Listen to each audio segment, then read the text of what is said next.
தூத்துக்குடியில் மேலும் ஒரு தொழில் பூங்கா அமைக்க உள்ள நிலையில் 667 கோடியில் அமையும் சிப்காட் தொழில் பூங்கா அமைய இருக்கிறது. இதன் மூலம் 17,200 பேருக்கு வேலை வாய்ப்பு கிடைக்கும் என்று தெரிவிக்கப்பட்டுள்ளது. இது பற்றிய மேலும் விவரங்களை தருகிறார் நமது செய்தியாளர் கண்ணன். கண்ணன், இது தொடர்பான முழு விவரம். நிச்சயமாக தமிழ்நாடு அரசு தமிழகத்தின் பல்வேறு மாவட்டங்களில் தொழில் முதலீடு ஈர்ப்பதற்காக சிப்காட் தொழில் பூங்காக்களை அமைத்து வருகிறது. அதன்படி பார்த்தோம் என்றால் தூத்துக்குடி மாவட்டத்தில் மேலும் ஒரு சிப்காட் தொழில் பூங்காக்களை அமைக்க சுற்றுச்சூழல் அனுமதி கோரியுள்ளது.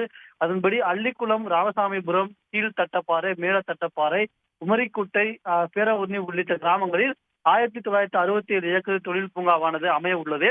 677 கோடியில் அமைய உள்ள தொழில் பூங்கா மூலம் 17,700 பேருக்கு வேலை வாய்ப்பு கிடைக்கும் என்று எதிர்பார்க்கப்படுகிறது.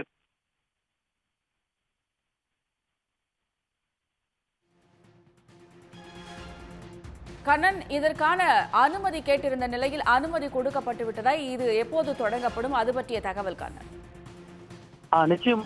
தூத்துக்குடி மாவட்டத்தை பொறுத்தவரையில் தமிழ்நாடு அரசானது பல்வேறு தொழில் முதலீடுகளை ஈர்ப்பதற்கும் தென் மாவட்டங்களில் அதிக தொழில் முதலீடுகளை ஈர்ப்பதற்கும் பல்வேறு நடவடிக்கைகளை எடுத்து வருகிறது. தூத்துக்குடி மாவட்டத்தில் ஏற்கனவே ஒரு சிப்காட் தொழில் பூங்காவானது அமைந்துள்ளது. அதில் வின்ஃபாஸ்ட் உள்ளிட்ட பல்வேறு நிறுவனங்கள் தொழிற்சாலைகளை அமைத்துள்ளன. இதில் இரண்டாவது தொழில் பூங்கா தற்போது அமைப்பதற்கு சுற்றுச்சூழல் அனுமதி கோரி சிப்காட் நிறுவனமானது விண்ணப்பித்துள்ளது. 667 கோடியில் தொழில் பூங்கா அமைய உள்ள நிலையில் இன்னும் 3 மாத காலத்தில் இதற்கான அனுமதியானது கிடைக்கும் என்று எதிர்பார்க்கப்படுகிறது.